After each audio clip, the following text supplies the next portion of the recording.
Coming up next on the Jeff Crilley Show, she is a lawyer and lobbyist with one of the largest companies in America.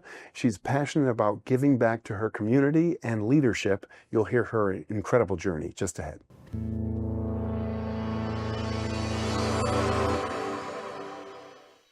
Many are predicting that the worst is yet to come, which is unfortunate, said one person here. Until now, they've enjoyed the reputation of being the nation's icebox. Watched a burglar in his home this morning by webcam. As a journalist of over 25 years, stories are what make my world turn. Reporting live from the Dallas newsroom tonight, Jeff Crilley, Fox 4 News. But in 2008, I took the jump from my familiar life and started a PR firm from my home. We're talking about anyone with a camcorder like the one I'm using becomes a television network. We started slowly growing the company, and we now have over 100 clients, and we've branched into the world of live digital broadcasting. I now own 8 different TV studios and have a huge team, and the stories that I now get to share are sometimes the most important of my life. Life has a funny way of coming around full circle.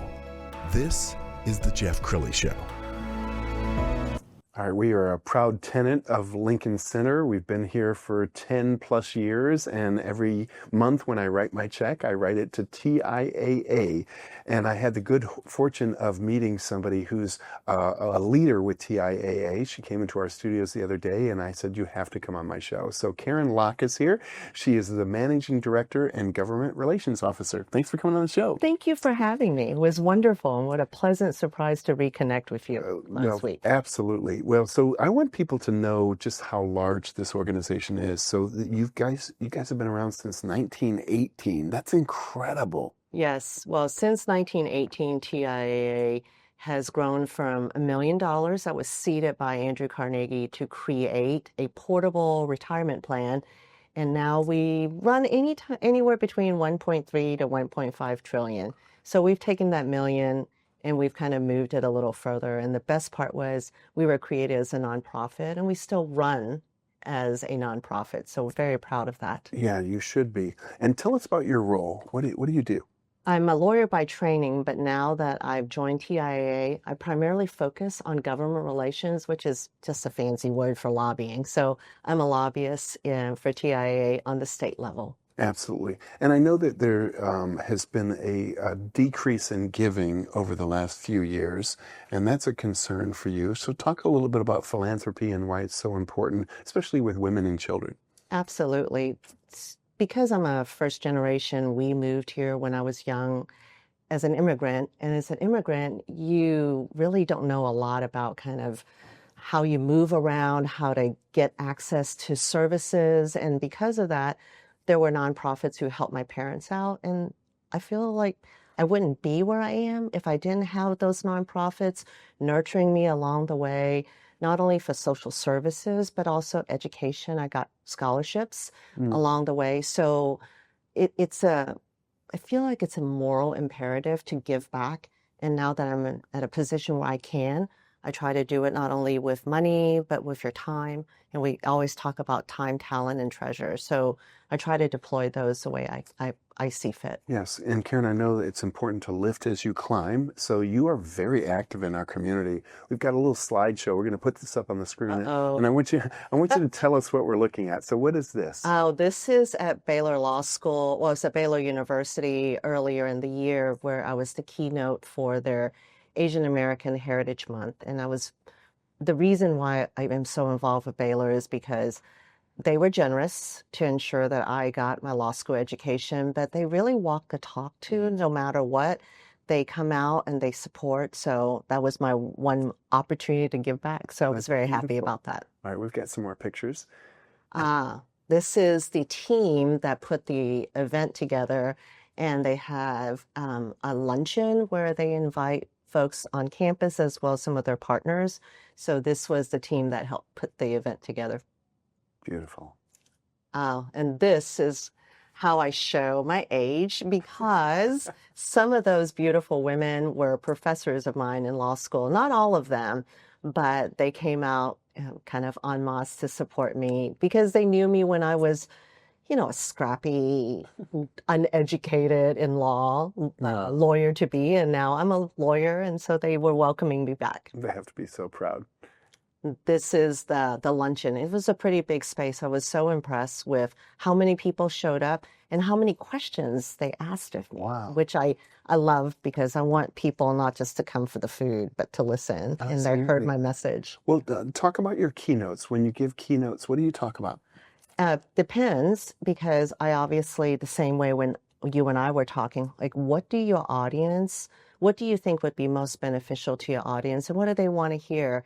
So oftentimes I talk about leadership because I do think that there's a little bit of a void in the Asian American leadership rank, and we could really fill the rank. But our culture and our cultural barriers about being more modest and trying not to be braggadocious really do sometimes impede our advancement because we come from a space that, oh, if we talk about ourselves, it's too much. Right. It would be viewed negatively. Whereas I think in the Western culture, talking about your successes is not often viewed as a negative. So we as in a culture, could learn because we are living in the U.S. and the U.S. operates differently than, like, I was from Hong Kong. The culture is different. Yes. So I think that's one of the things I like to talk about. And you can always say it without sounding cocky. I think there's a difference between confidence and being cocky and arrogant. Well, it's in your delivery. Yeah. Right. And also how you're impacted and who is impacted when you share your success. If you're stepping over somebody to talk about your success, it's very different than to share the love with your entire team. Yes. We are successful because everybody contributed. And you've been very active in Orchid Giving Circle. So tell us about this. That's one of my pride and joy and something I'm very passionate about. Also came out of the desire to give back. So about 10 years ago, there's a group of women, Asian women in the Dallas-Fort Worth area where we kept seeing each other all the time. We would go to events, we would go to nonprofit events, we would go to training, and we would see each other, but we didn't know each other. So I don't remember who, but we just got together and said, hey, we really ought to think about how we can leverage our collective giving to make a bigger impact in our own community. So that's what we did. We started. Unfortunately, we got distracted along the way because we love to eat. It's part of our culture to eat. And so rather than forming the organization in a span of a couple of weeks, it took us several months. But we were really just scrappy. We were the little train that could. And we started out raising the first year $76,000, and over which we thought was really amazing. But over the course of the last 10 years, we have now given out over close to $2.5 million. That's incredible. And it's all going back to the Dallas-Fort Worth community. So Collin County, Dallas County, Denton, and Tarrant, because we really feel like if we don't take care of ourselves, it's hard to rely on outside assistance. Less than 1% of all philanthropic dollars in the U.S.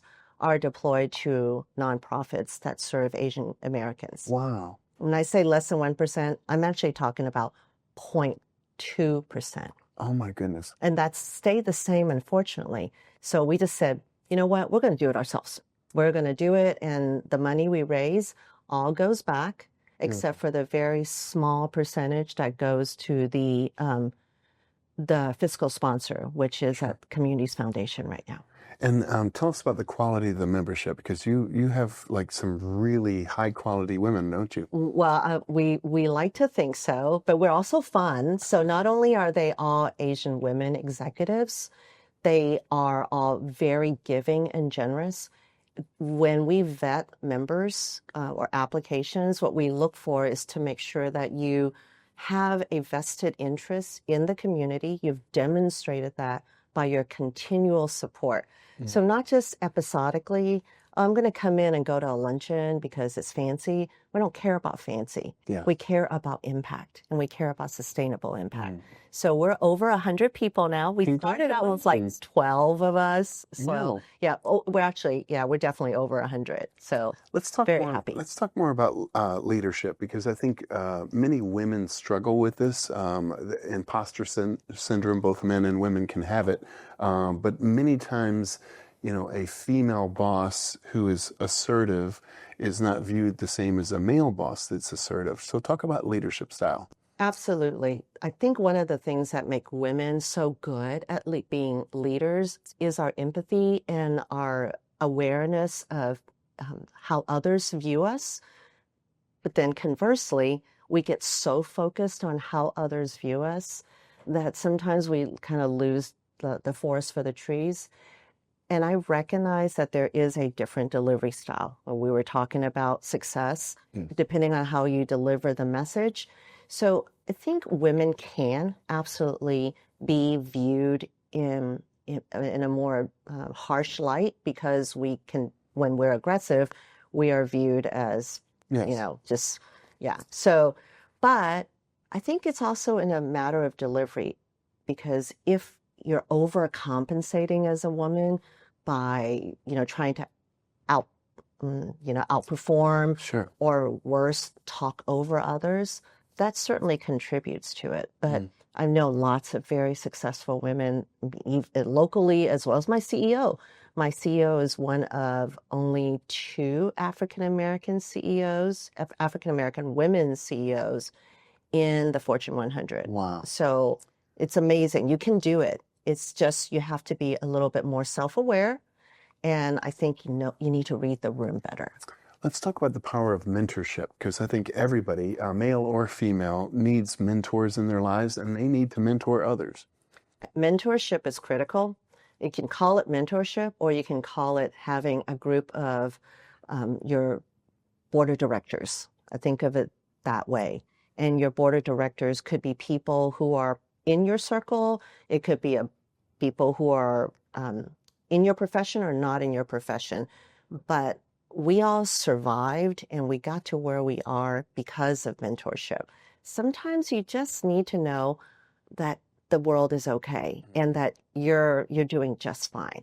But I do think with kind of the proliferation of working from home, I worry a little bit about the development of the next generation, creating a pipeline, because authentic relationships are created when you see each other. And because we have been friends for a while. Of course. And we wouldn't be able to connect in that way when you're not face to face. So I do worry a little bit about that, and we'll see how it plays out. Okay, so we have about a minute left. So look into the camera on the left and then talk to that young lady who's just starting out in the world. She just graduated college. What advice would you give her? I would encourage any young woman who just finished college to remember that you need to give yourself grace. Do not think you need to have it all at one time. You can have it all, maybe just during different parts of your life. So give yourself grace. And when something doesn't come out the way you expect it to, there's another opportunity. You do fine. Wow, great interview. Thank you so much. I love your poise and your grace. So we're going to end with the website, which is TIAA.org. The great Caren Lock. Thanks for coming on the show. Thank you so much. You bet. That's it for now. We'll see you next time.